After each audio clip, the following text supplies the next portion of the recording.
ये है चाइना की मशहूर हू लाइन। ये एक इमेजिनरी लाइन है जो चाइना को दो पार्ट्स में डिवाइड कर देती है। इसके ईस्टर्न साइड पे चाइना की 94% पॉपुलेशन रहती है और इसके वेस्टर्न साइड पे चाइना की सिर्फ 6% पॉपुलेशन रहती है। अगर मैं कहूँ कि इस तरह की बिल्कुल सेम लाइन पाकिस्तान में भी एग्जिस्ट करती है, अगर हम पाकिस्तान से भी एक ऐसे इमेजिनरी लाइन को खींचते हैं तो इसके ईस्टर्न साइड पे पाकिस्तान की 75% पॉपुलेशन रह रही होगी, जबकि इसके वेस्टर्न साइड पे पाकिस्तान की सिर्फ 25% पॉपुलेशन रह रही होगी।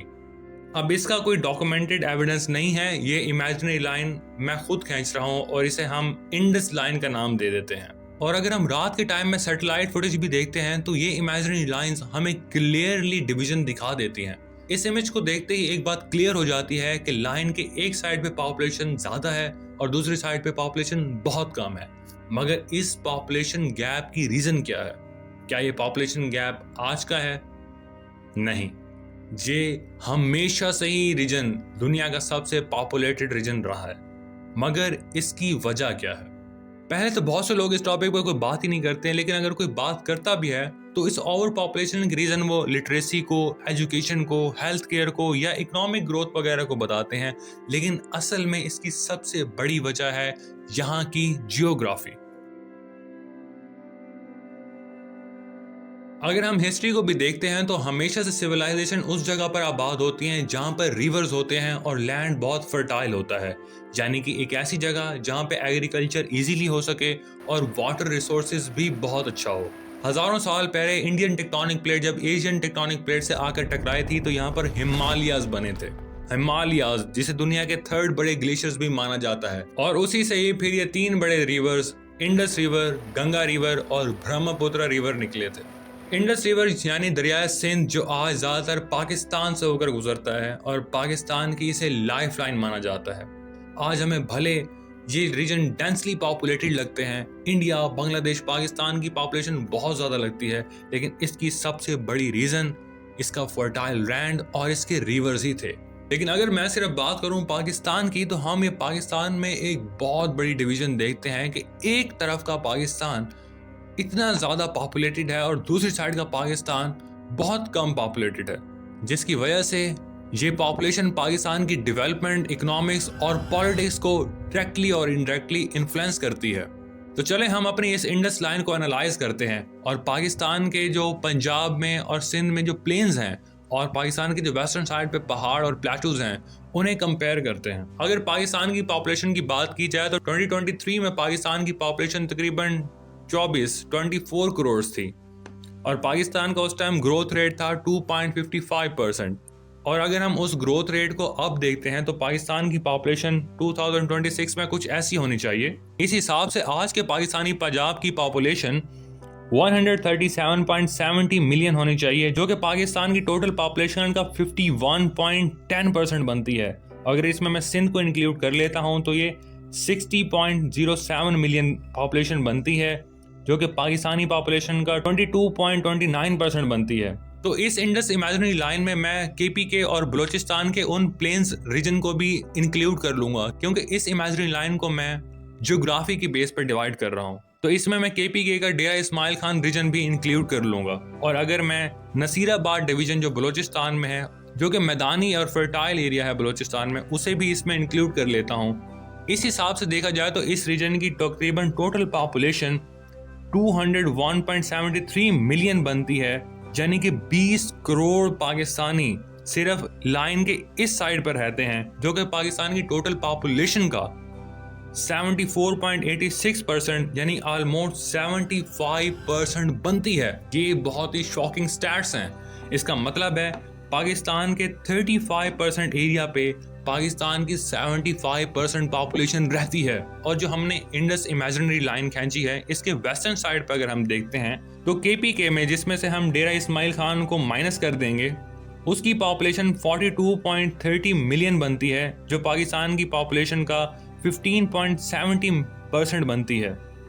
और बलूचिस्तान, जिसमें से हम नज़ीराबाद को माइनस कर देंगे, उसकी टोटल पॉपुलेशन 13.86 मिलियन बनती है, जो पाकिस्तान की पॉपुलेशन का 5.14% है।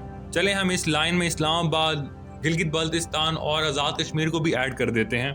तो इस वेस्टर्न रीजन की टोटल पॉपुलेशन 65.22 मिलियन बनती है, यानी पाकिस्तान की टोटल पॉपुलेशन का 25.14% यानी ऑलमोस्ट 25%। इसका मतलब है कि पाकिस्तान की 25% पॉपुलेशन 65% एरिया पर रहती है और पाकिस्तान की 75% पॉपुलेशन सिर्फ 35% लैंड एरिया पर रहती है।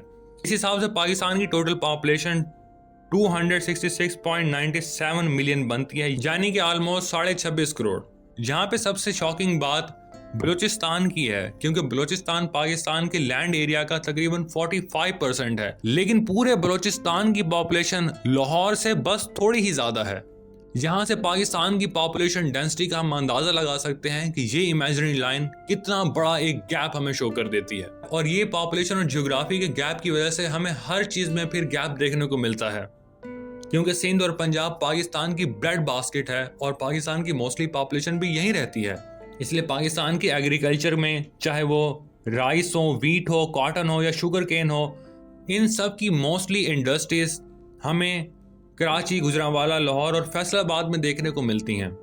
इसी वजह से पाकिस्तान का मोस्टली बजट और फंड्स इस रीजन में लगते हैं, क्योंकि पाकिस्तान की मोस्टली इंडस्ट्रीज और पॉपुलेशन इस एरिया में है। और इसी पॉपुलेशन डेंसिटी गैप की वजह से हमें पाकिस्तान की पॉलिटिक्स में भी डायरेक्टली इन्फ्लुएंस देखने को मिलता है, क्योंकि पाकिस्तान के असेंबली में सीट्स पॉपुलेशन की बेसिस पर डिवाइड की जाती हैं। तो पाकिस्तान असेंबली में बैठा हुआ पॉलिटिशियन ये एक बार सोचता है कि पूरे बलूचिस्तान को डेवलप करने से बेहतर है कि वो लाहौर को डेवलप करके वही वोट्स हासिल कर ले। इसलिए हम मोस्टली पाकिस्तानी पॉलिटिक्स में देखते हैं जो पाकिस्तान के सेंटर पंजाब को जीत जाता है, जहां पर पॉपुलेशन डेंसिटी सबसे ज्यादा है, वो पूरे पाकिस्तान में इलेक्शन जीत जाता है। दुनिया में सिर्फ पाकिस्तान ही ऐसा कंट्री नहीं है, बल्कि हमें पाकिस्तान के अलावा भी दुनिया में ऐसे बहुत से कंट्रीज देखने को मिल जाते हैं जहां पर थोड़े से एरिया में उस कंट्री की बहुत बड़ी आबादी रहती है और मोस्टली एरिया खाली है। जैसे कि इजिप्ट का 95% एरिया खाली है और उसकी 99% पॉपुलेशन सिर्फ नाइल रिवर के आसपास रहती है। ऑस्ट्रेलिया की अगर मैं बात करूं तो वो ऑस्ट्रेलिया भी 85% खाली है। इसकी मोस्टली पॉपुलेशन इसकी ईस्टर्न कोस्ट में रहती है। और अगर मैं बात करूं कनाडा की तो 90% पॉपुलेशन यूएसए के बॉर्डर के साथ सिर्फ 160 किलोमीटर्स के एरिया में रहती है। और अगर हम साउथ कोरिया पर नजर डालते हैं तो साउथ कोरिया की कंडीशन भी ऐसी है। साउथ कोरिया का मोस्टली लैंड एरिया पहाड़ों पर मुश्तमिल है, इसलिए उसकी 50% पॉपुलेशन सिर्फ उसके कैपिटल सियोल और उसके आसपास के एरियाज में रहती है। अगर हम ह्यूमन हिस्ट्री को देख लें, इस रीजन में हमेशा से ही ये पॉपुलेशन रेट यही रहा है, क्योंकि उसकी रीजन यहाँ के फर्टाइल लैंड है, यहाँ पर चारों मौसम है और यहाँ पर हम हर साल में 2 तरह की फसलें उगा सकते हैं। यहाँ के इस रीजन में मॉनसून का मौसम भी हमें देखने को मिलता है। दुनिया की पॉपुलेशन हमेशा से यहाँ पर ज्यादा रही है, क्योंकि इसकी सबसे बड़ी रीजन थी दुनिया का सबसे बड़ा प्लेन, इंडस गैंजेटिक प्लेन।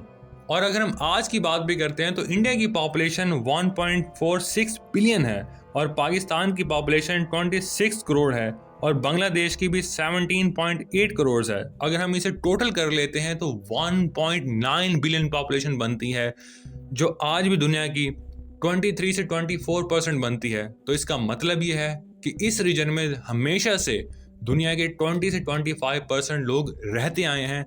ये रीजन हमेशा से ही इतना पॉपुलेटेड था। उसकी रीजन थी यहाँ की ज्योग्राफी।